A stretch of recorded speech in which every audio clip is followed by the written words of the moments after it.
What you see on stage is immediately on my left. Represents a freight forwarder, and the next is so she's from Demarco. She's from Hacton. Hacton CEO is sitting right there. We know all of them. Hacton is based in Hong Kong, one of the most modern cargo terminals in the world. Hong Kong is the biggest airport in the world in terms of volume handling. Next to Joanna is Alvin Che from Atlassian, an important player in the global trade as far as the main tech trade capacity is concerned. A lot of traffic moving across transpacific on their planes. And then we have John from Northlink Aviation. He's building a new modern cargo terminal in a place called Anchorage. He will tell you more about that. Any trans-Pacific freighter movement from Hong Kong, Incheon, any of the places, a lot of it actually, I don't know, several thousands of flights in a year, freighters in a year, passes through Alaska, and that's where, to Anchorage, that's where he's building a new cargo terminal. He will talk about it more in detail later. Just want to get good comments from all of you in terms of have we seen the peak season well ahead? Is the Christmas already in? I've been reading a lot of statements from the Demarco reports. Thanks.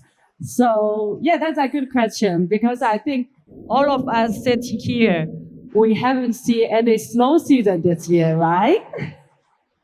Yeah, actually, it's abnormal because start from, I think, after Chinese New Year, the market is still keeping at, we cannot say peak season, but at a higher level compared with the same time period the last couple of years. So we didn't really experience any snow season this year since Chinese New Year. So the capacity-wise or the demand-wise, it's always at high level. And we see there will be upcoming a lot of capacity shortage in the coming month. That's what, so our freight forwarder side, that's what we see. That's true. Joanna, happy season, festive season already in Hong Kong? It's actually very similar. I remember my boss here, he was telling all the customer because in the middle of last year, everyone said there's no peak season. And then in September, I think maybe second half of August last year, the season suddenly come up. It's more than 20%. And then it never dropped back. In the past, normally, even in the first, before Chinese New Year, it's very strong. And after Chinese New Year, it's slow down a little bit. And then after April, basically the May, June, you really experience a slack season. But this year, it gets stuck. And what we are, I would say, happy worry is how peak it will go this year. Because it would mean not just lack of capacity on the airline side, but the limitation in terms of resources in the ground handling side. And that's what we are worrying now. But of course, it's a happy worry. It's how to handle, I would say, peak after peak when the second half arrive, which is in a few days. Yeah, we are at the end of the first half. Yes, that last week of the first half. Alvin, do you want more freighters? We definitely want more freighter for sure. We've been sourcing for more. We keep trying to find, but I think the challenge now, right, as our CEO has shared, the real challenge is getting the wide body freighter. Right, we've seen that during the pandemic, many carriers push the utilization of the freighters very hard, working the asset very hard, and there's just no available capacity to buy. Today, if we go to Boeing to order a new aircraft, it's not going to be delivered until 2025, later part of 2025. So that's a big challenge. And I think, going back to the point about the peak, we are not having a so-called traditional air freight demand kind of cycle.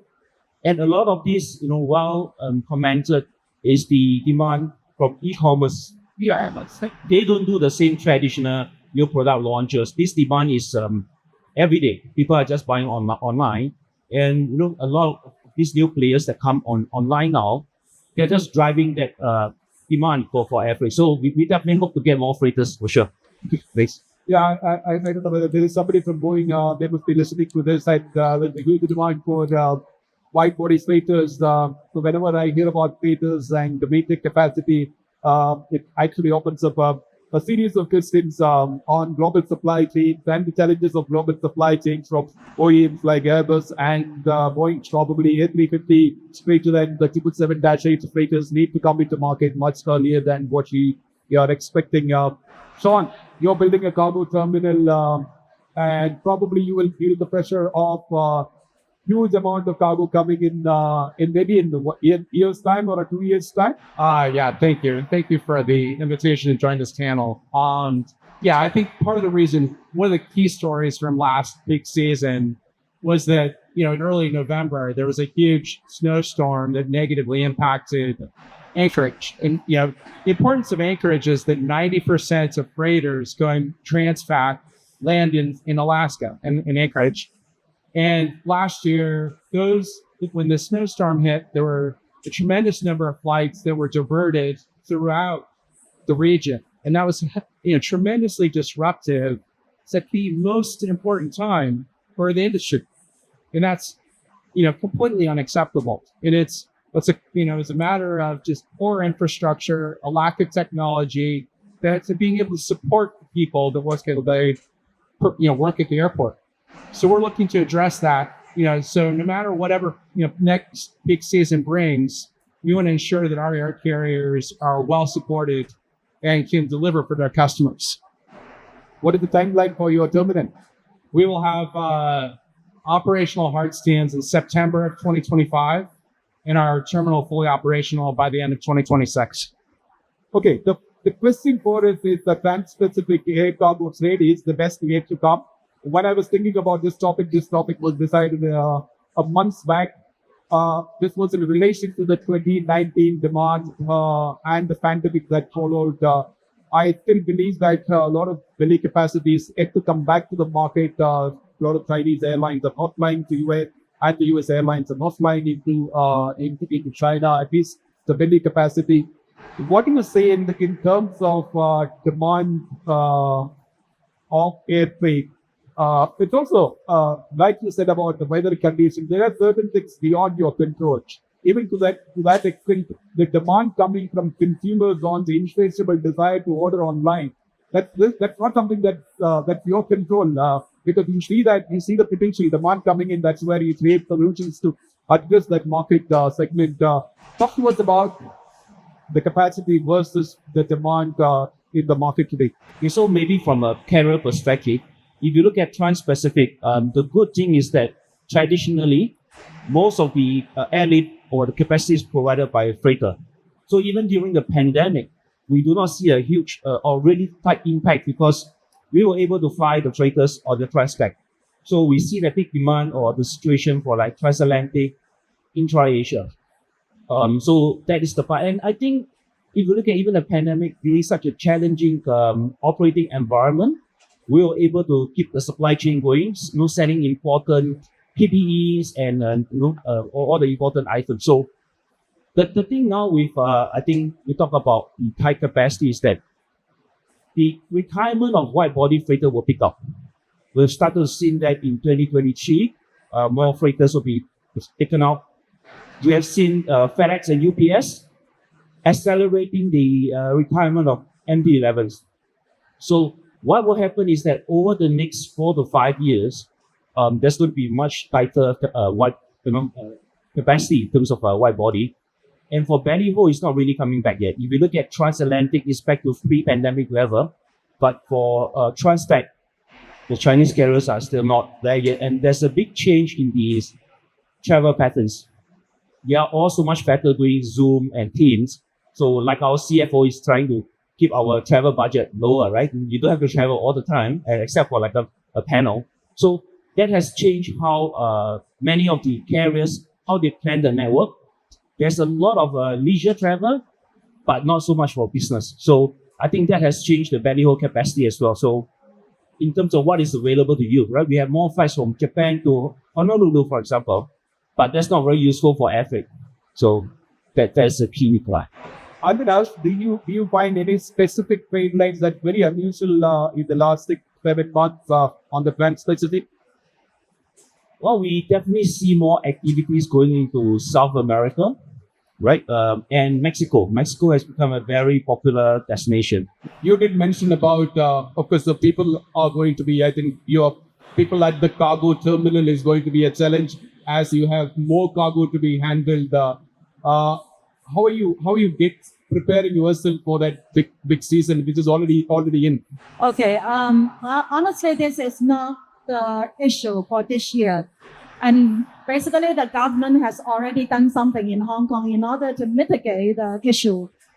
Since early this year, we have started to import labor from mainland China. And actually, I know some airlines, not just from mainland China, also from Southeast Asia.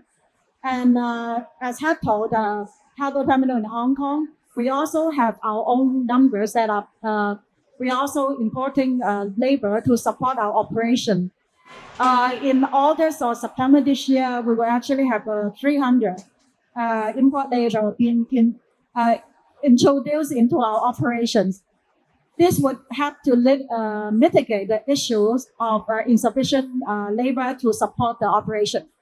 But in principle, in Hong Kong, there are 3 cargo terminals. The terminal itself basically can handle all the cargo. I mean, because of the mechanical system, the automation. One is the bottleneck is basically the RAM handling, the loading and unloading activities. And out of this loading and unloading, you have the general labor. But there's still the bottleneck of the bottleneck, which is the experienced manpower. And that part is what we are trying to, trying to improve the situation through intensive training and also the promotion of our own staff in order to take up those critical positions that must be handled by our local staff. And because we already have actually a number of customers telling us that they are going to increase twice, not necessarily just translate, but also to Europe. And we also see some new requests coming from new airlines. You know, whenever the situation when NS does not have enough aircraft, there are also others you never heard of. The airlines that are coming out of the blue that may come to operate in our busy market. And that's what we are trying to handle with this manpower arrangement. And of course, all the automation and technologies we are also trying to implement, like the autonomous vehicle and also the smart X-ray and other stuff that we try to implement in order to reduce the manpower resources needed and to increase the efficiency. And that's what we are trying to do in order to try within the next few months to handle the expected peak season that will soon be coming. Yeah, I had a privilege of visiting the super terminal of Hackle a few months back. Another example of automation and implementation of technology. Great work there in Hong Kong. Kathy, I keep reading the reports coming off the market. The last one was the April, May, and there are several factors that you mentioned. E-commerce being one, e-cigarette being another commodity. I think the people in the air freight industry is always looking for what is the next big commodity that is going to be carried on at the freight. What are the other factors really impacting the rapid spike in demand for air freight? I think there's a couple of, factors will impact on the air freight. I think one is that just like I think IATA just finished their annual general meeting, and they had the analysis that for the ocean freight per kg, the cost already getting very closer to the air freight per kg. So this is like the trend already at the very similar level like 2021. So everybody, I think, still remember how peak is 2021. I think one of the, resources of the support air freight is from ocean switch to air. So this will be a very high potential in the coming months because really now you see the ocean freight doesn't matter for the rate wise or the schedule wise, it's or not that reliable compared with before, especially last year.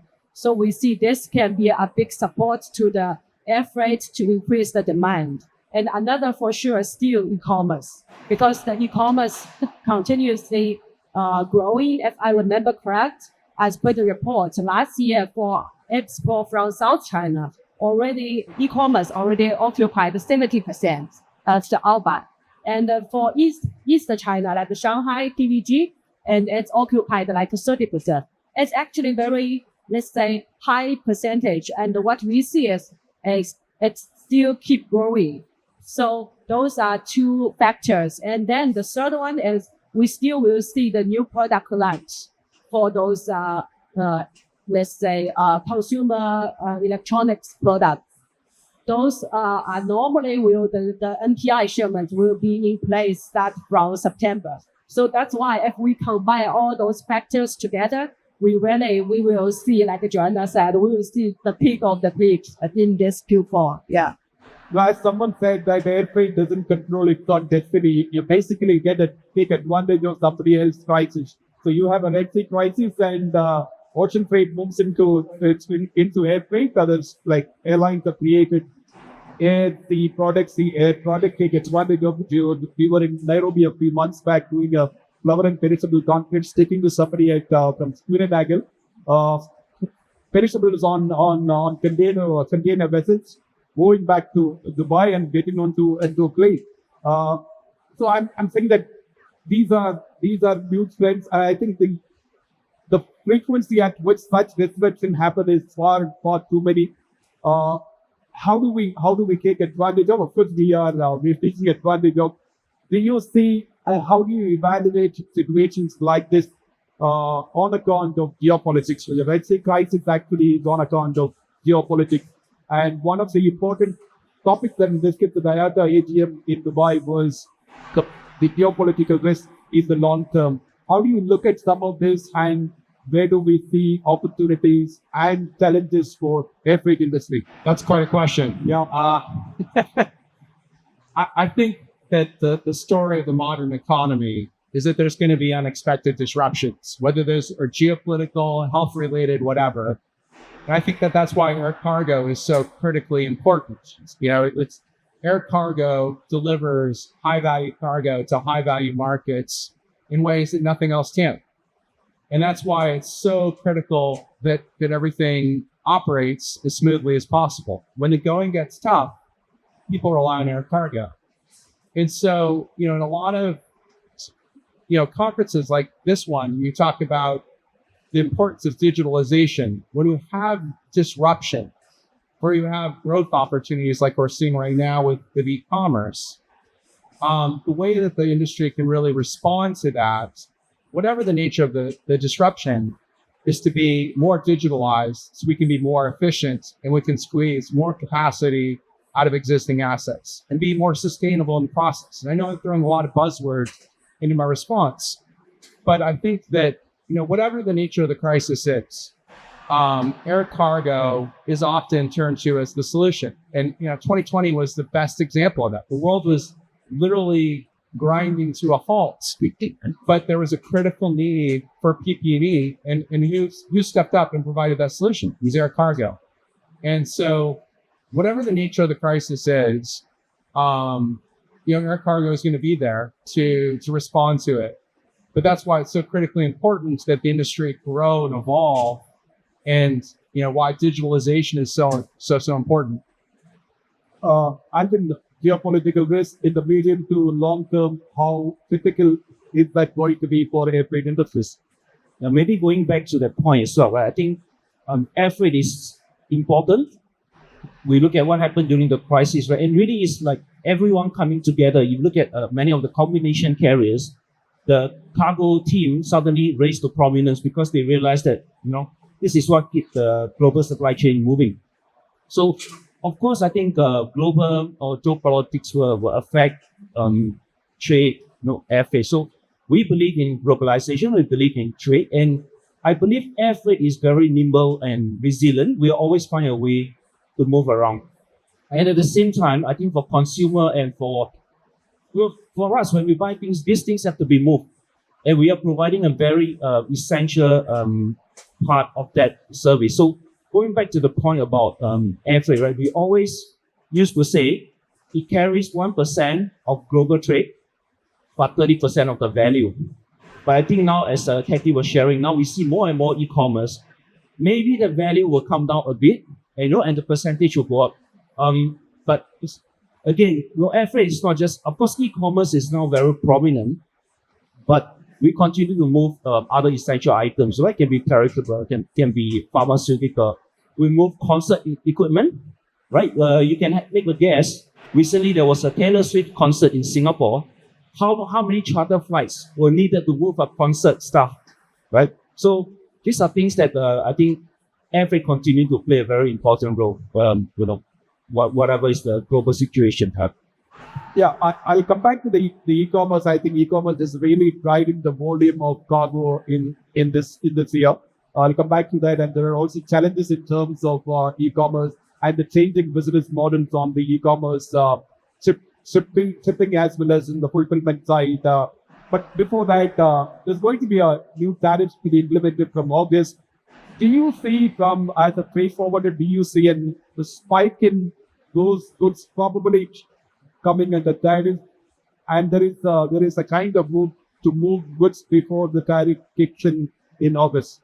Are the volumes increasing? Yeah, we do see a little bit impacted, for the air freight wise because of the tariff. Because, before, I think from 1st August, the new tariff is mainly applied to those automotive parts, batteries, semiconductor chips.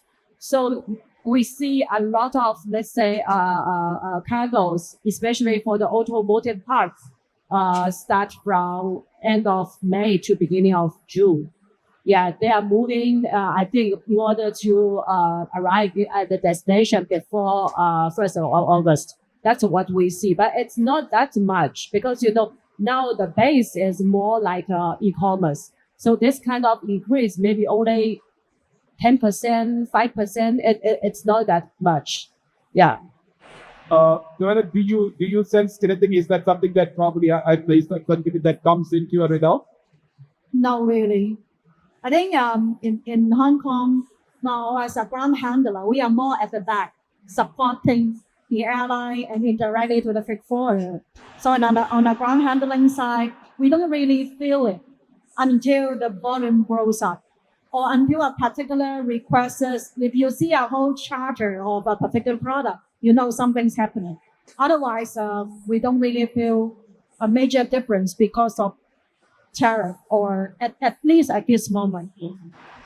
Okay, back to e-commerce. In the past, we have also been saying that, like I said, there is a dynamic change in the way that e-commerce fulfillment happens from a direct injection model to B2B2C models, where you have freight forwarders have the destination countries where you have fulfillment centers, and then last mile deliveries as or that models that Steve and people follow in the latest trends in e-commerce.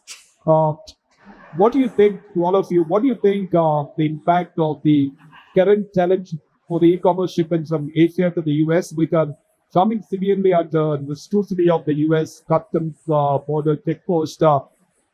Is it going to kind of affect the volume in the long run?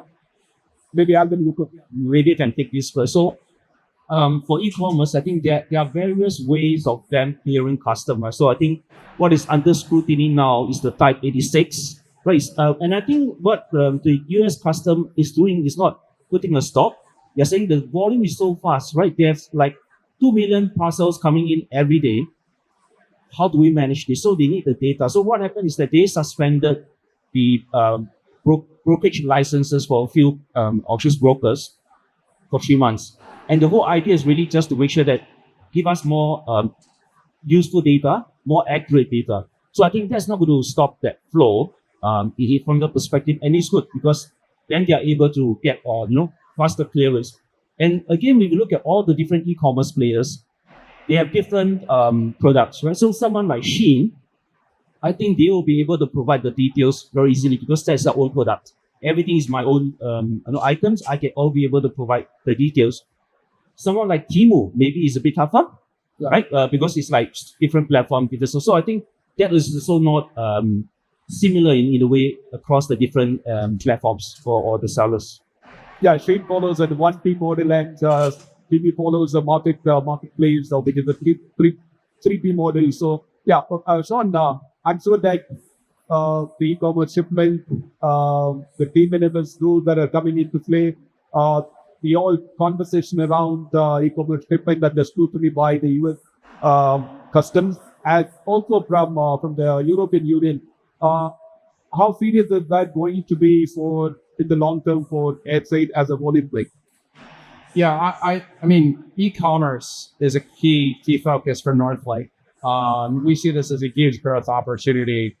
And with regard to the current discussion around customs and border protection enforcement and Type 86, we see this really as I think there's been a lot of press discussion of but I think it really more than anything else highlights again the importance of digitalization. We're looking to be a good partner with Customs and Border Protection. They have a mandate to protect consumers, to make sure the products coming into the United States are safe, that they comply with laws. And it's very simple. Type 86 is like 9 or 10 pieces of information that they want to seek. And they want that information to be accurate, and they want it to be precise. And that's why we're very, very focused not only on the infrastructure, but the technology to ensure that CBP is getting the information that they need, and that we've done, exercised our duty of making sure that information is absolutely accurate. And we're very, very bullish on the outlook for e-commerce. And I think that this is kind of the early stages of growth of the industry. And what we're seeing with CBP saying, is, listen, guys, this is great, but we need to ensure that we're getting great information so that we know that we're doing our job. There also happens to be an election going on in the United States, so there's a little bit of that, noise going on as well. But I think first and foremost, it's about ensuring that we as important stakeholders in this industry are helping CBP do their job and ensuring that they're getting the information to support the growth of e-commerce. Something that I asked yesterday also was a question specifically on e-commerce. How do you actually measure the cargo coming from e-commerce dynamics? A lot of it actually goes on delivery cargo, and how do you ensure the safety and security of the parcels moving to cargo terminals? It is almost impossible for terminal operators or the customs border checkposts to get to every parcel because there are millions of parcels going through. How do we create a scenario where this becomes fast, reliable, safe, secure? And internet is about speed. Maybe I can have a comment on that. Hong Kong is a very special place in terms of handling e-commerce. Honestly, we don't know what's the percentage of e-commerce from Hong Kong because everything is done as of general cargo. Yeah. And that's probably the reason why Hong Kong is sometimes the preferred export point for e-commerce because it's simpler, it's easier. And then, of course, as a handler, there's certain responsibility and pressure that we need to take up. Is that we need to make sure that the cargo going through our terminal must be safe because although now we are 100% X-ray, it doesn't mean that everything is accurately cared and everything is really safe because there are many lithium battery under a consolidation. And as a cargo terminal in Hong Kong, what we are doing is we are doing a lot of many different efforts in order to ensure the safety and security of the product. One of the latest innovation that we are trying now is in the proof of concept stage is the thermal detection system. Because most of the cargo e-commerce, they are already packed, they sent to the terminal as a pre-pack, already in under black plastic sheets, or we cannot just even X-ray doesn't really see whether there's some fire that is boiling. So what we are doing is that we have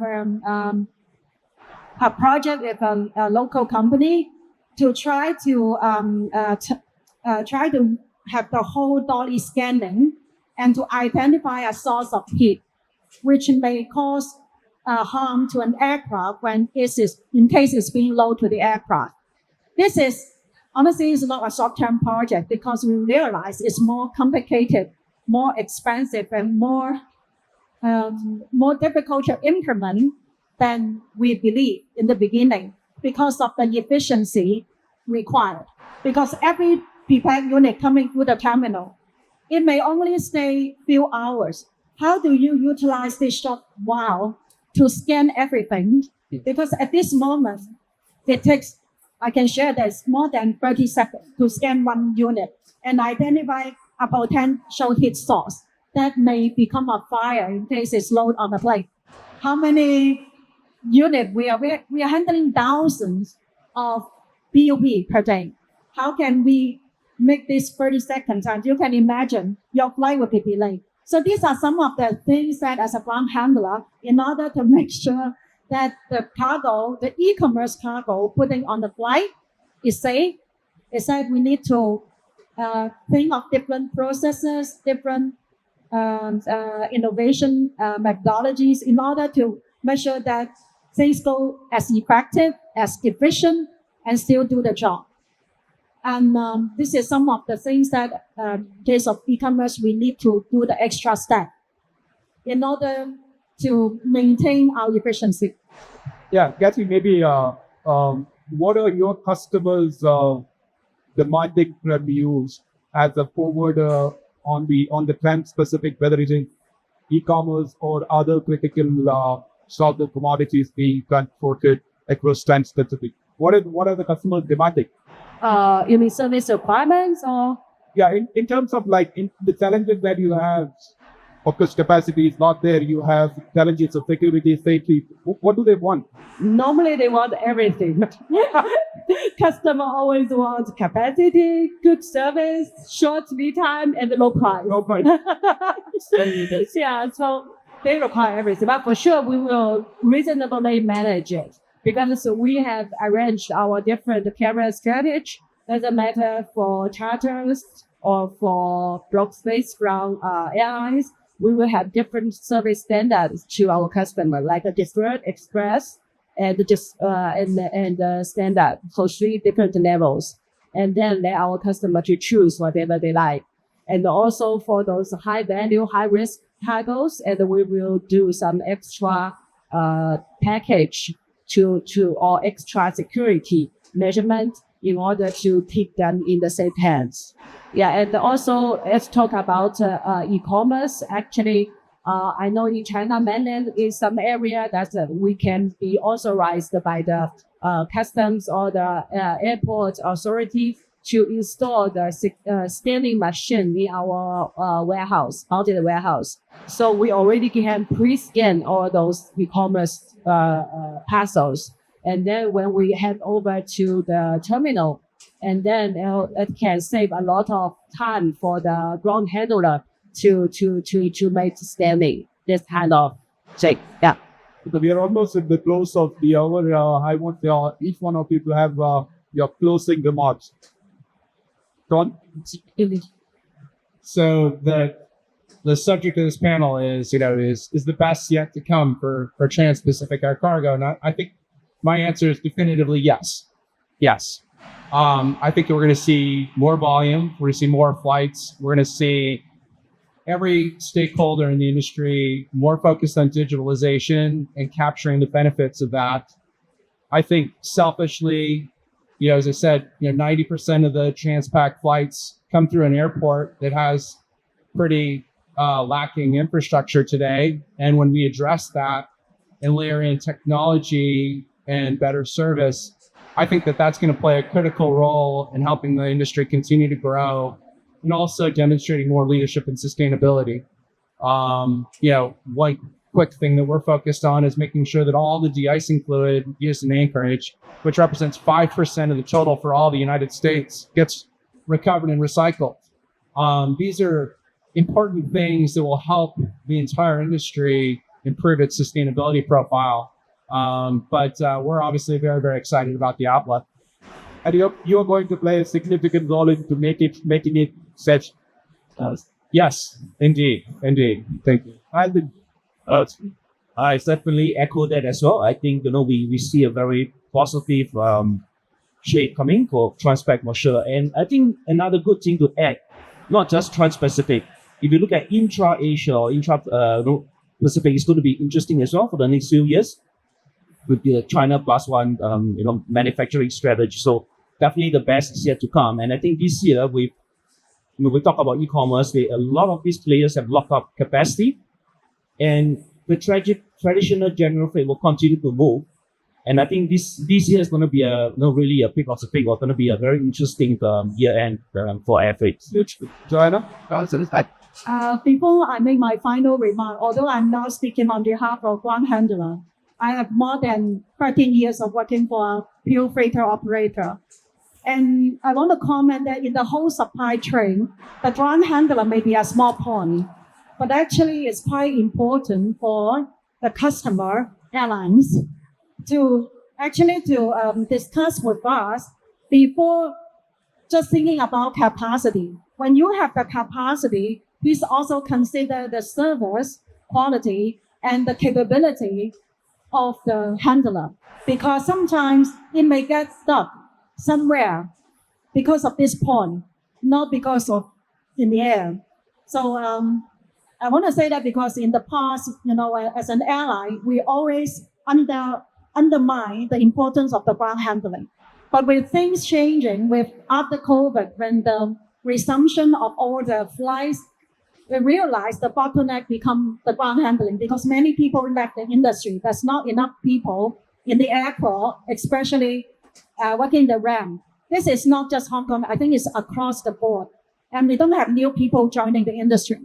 So what I want to say is, while we are talking about capacity, increasing frequency is very important, but think of the supply chain as a whole. And ground handling is also one important element that you need to fix, you need to compromise together, and need to communicate with in order to make the whole supply chain smooth and effective. Thanks. Captain, last word to you. Echo to John. Actually, we just signed the contract with Cathay Pacific for the regular charter in the peak season. The main of the reason is we trust Hector's handling quality, service quality. Yeah.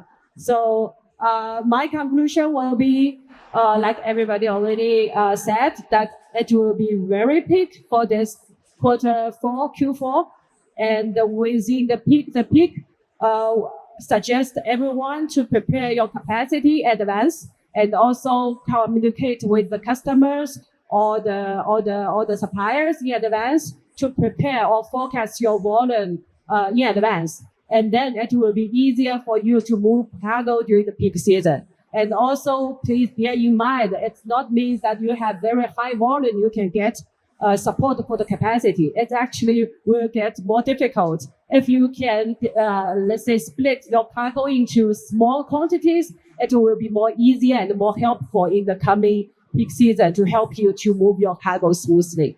Thank you, everyone. Thank you.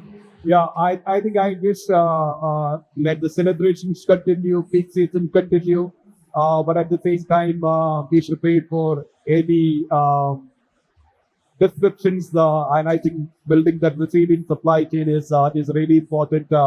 You would never know what is the next disruption that would put us in a spot that we don't know how do we respond to that. So I think being prepared is something that is really important. Really like to thank Kathy, Joanna, Alvin, and Sean for being as open as possible on a topic, an important topic for the air freight industry. Put your hands together for my panel members.